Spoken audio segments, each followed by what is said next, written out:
In a small town in Kansas, there lived a 10-year-old boy named Ryan. Ryan had big dreams. Every night, as he lay in bed, he imagined himself scoring the winning goal in a soccer championship.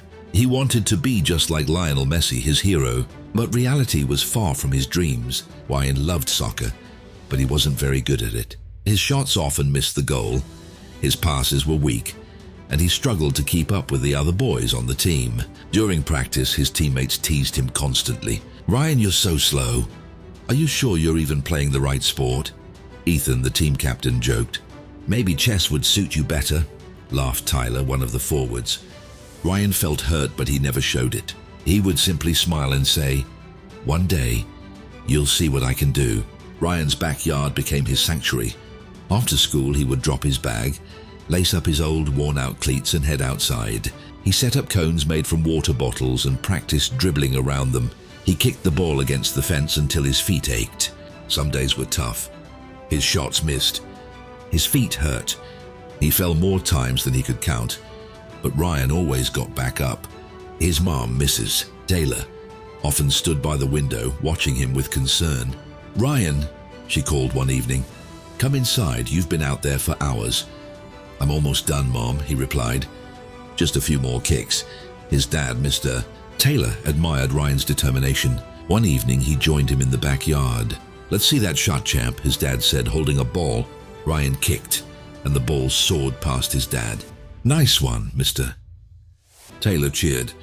"Keep practicing and you'll surprise everyone." One day, their school announced a soccer tournament. Teams from nearby schools would compete, and the winning team would receive a trophy and tickets to a professional soccer match. Ryan's team was thrilled, but when the coach read out the lineup, Ryan's name wasn't on it. "Coach, why isn't Ryan playing?" someone asked. The coach hesitated. "Ryan's not ready for a big game like this," he said. Ryan's heart sank, but instead of feeling sorry for himself, he decided to train harder. He woke up early every morning, running laps around the park before school. He stayed late after practice, working on his shots and passes. One evening, Coach Carter noticed Ryan practicing alone. "Ryan," he said, walking over, "you've been working hard. If someone gets injured during the tournament, you'll be our first substitute." Ryan's face lit up. It wasn't much, but it was a chance.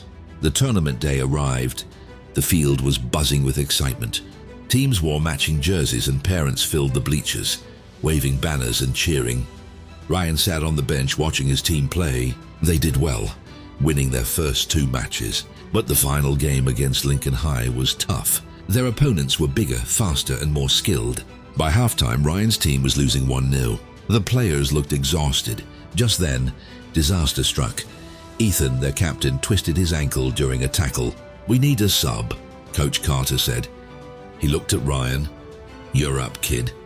Ryan's heart raced as he stepped onto the field. The crowd murmured. "Why him?" someone whispered. "Does he even know how to play?" Ryan ignored the voices and focused.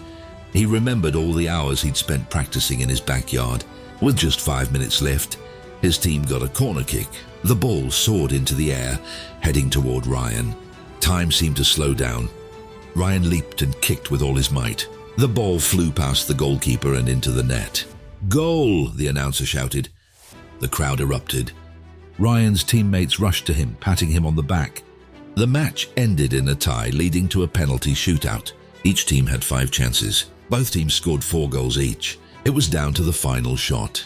Coach Carter handed Ryan the ball. "You've got this," he said. Ryan took a deep breath. He placed the ball on the ground, stepped back, and locked his eyes on the goal. The whistle blew. Ryan ran forward and struck the ball. The ball sailed into the top corner of the net. The goalkeeper dived, but it was too late. Ryan's team had won. A lesson for everyone. The crowd went wild. Ryan's teammates lifted him onto their shoulders, chanting his name. The same boys who had once mocked him now called him a hero. Later that evening, as Ryan held the trophy, Ethan limped over to him. "Hey, Ryan," he said, "I'm sorry for doubting you. You proved us all wrong." Ryan smiled. "Thanks, Ethan, I just never gave up." From that day on, Ryan became known as the boy who never gave up. His story inspired others in the town to follow their dreams. no matter how hard the journey might seem.